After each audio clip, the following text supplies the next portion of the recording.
देख रहे SMB news. आज की खबरों की शुरुआत कुछ इस प्रकार। नारायण सेवा है।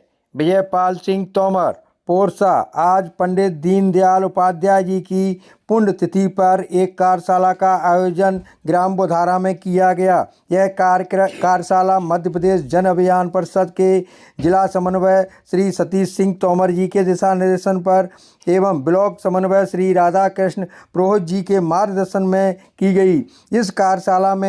इस कार्यशाला की शुरुआत पंडित दीनदयाल उपाध्याय जी पर पुष्प अर्पित कर की गई, जिसमें कार्यशाला की अध्यक्षता मेहताब सिंह राजावत ने की। मुख्य अतिथि के रूप में श्री जगदीश सिंह तोमर जी रहे।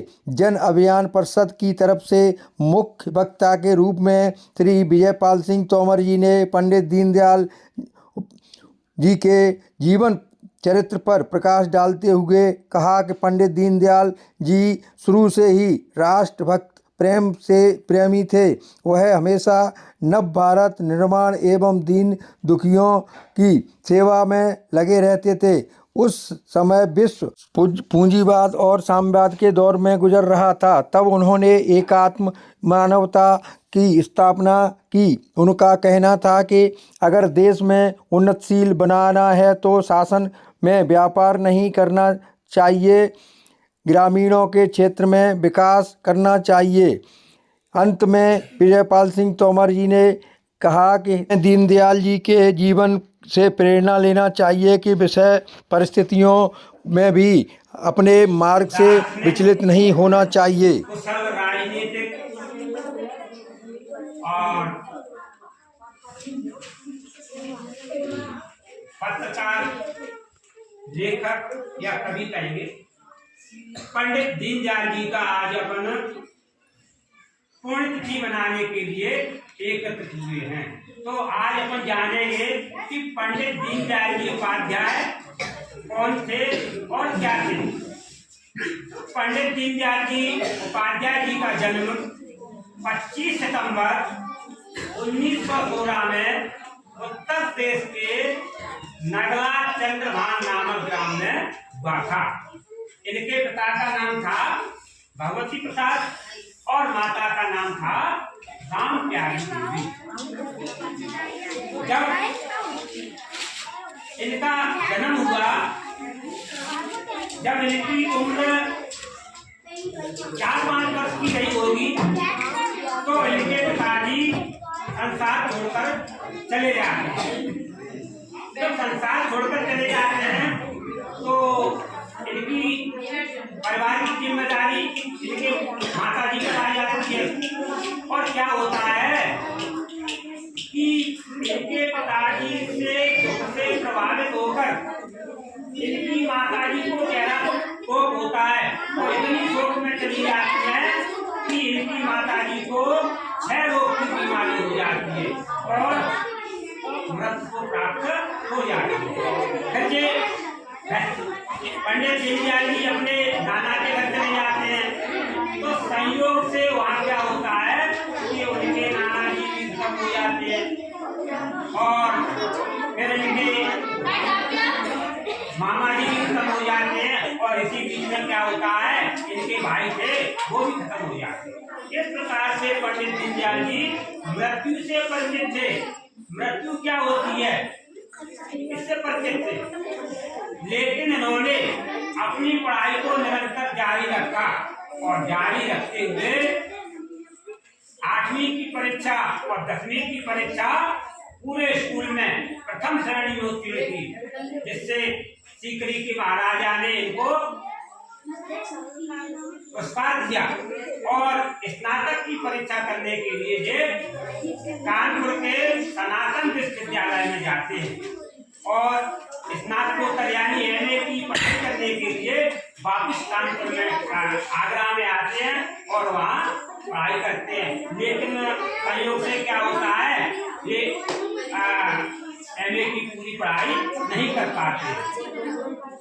फिर क्या होता है इतने पढ़ाई करने के बाद इनके मन में एक ही बात घूमती है कि समाज सेवा कैसे हो, समाज विकास कैसे हो, देश का संगठन कैसे हो, देश शक्तिशाली कैसे बने, ये विचार इनके मन में घूमते सुनते हैं तो क्या होता है, एक बार इनके मामा जी ने कहा कि आप प्रशासनिक परीक्षा में लोक सेवा परीक्षा में बैठ गया, तो ये मना कर देते हैं। लेकिन बहुत कुछ कहने के बाद ये लोक सेवा परीक्षा देते हैं तो ये उत्तीर्ण हो जाते हैं और उसमें नौकरी लग जाती है। लेकिन उसमें नौकरी करने से इनकार कर देते हैं पंडित दीनदयाल उपाध्याय और कहते हैं कि मैं अंग्रेजी शासन में ये नौकरी नहीं करूँगा, ऐसे कह देते हैं। आगे क्या होता है, जब और थोड़े बड़े होते हैं तो 1937 में ये राष्ट्रीय स्वयंसेवक संघ में जुड़ जाते हैं। तो राष्ट्रीय स्वयंसेवक संघ में जुड़ जाते हैं तो वो क्या है, वहाँ काम करते हैं। और जब और आगे जाते हैं तो 1951 में पंडित जवाहरलाल नेहरू के कार्यकाल में पंडित श्यामा प्रसाद मुखर्जी मंत्री होते हैं, उनको मंत्री पद से हटा दिया जाता है। और मंत्री पद से हटा दिए जाने से ये क्या होते हैं, फिर पंडित दीनदयाल उपाध्याय उनसे श्यामा प्रसाद मुखर्जी से मिलते हैं। तो श्यामा प्रसाद मुखर्जी कहते हैं कि अगर दीनदयाल जी से हमें 2 दीनदयाल मिल जाए तो हम भारत की योजना को बदल देंगे, ऐसे कहते हैं। और ये क्या होते हैं, दीन दुखियों की सेवा करते हैं और कहते हैं कि नर सेवा ही नारायण सेवा है, यानी दीन दुखियों की सेवा करना। और इनका कहना था कि शासन को कभी व्यापार नहीं करना चाहिए, अगर देश को शक्तिशाली और सुदृढ़ बनाना है तो ग्रामीण क्षेत्र को शक्तिशाली बनाना होगा, ग्रामीण क्षेत्र का विकास करना होगा, तभी भारत शक्तिशाली बन पाएगा। जब उस समय के दौर में एक और चल रहा था, पूंजीवादी और साम्यवादी, तो इनका कहना था, इन्होंने उस समय एकात्म मानववाद की स्थापना की।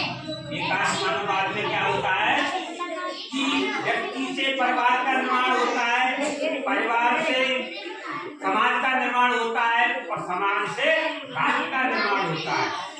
इस प्रकार से इन्होंने ऐसी रचना बनाई। और जब 1900 कालीकट के बंदरगाह में इनको 1951 में जनसंघ की स्थापना करने के बाद इनको जनसंघ का महामंत्री बनाया दिया जाता है। और उसके बाद में कालीकट बंदरगाह में एक अधिवेशन होता है, उसमें इनको जनसंघ का अध्यक्ष बना दिया जाता है। तो ये थोड़े समय पर ये अध्यक्ष पद पर रह पाते हैं और 11 फरवरी 1916 में भुवनसराय स्टेशन पर इसका सम्मान मिलता है। तो पता चलता है कि ये तो पंडित दीनदयाल जी का सब है, पंडित दीनदयाल जी हैं। तो एक तरह से पूरे देश में लोग फैल जाती है और कहते हैं कि आज हमने एक भारत माता का सबूत खो दिया है। ये सब की पूर्ति करना तो बहुत कठिन है। जय हिंद।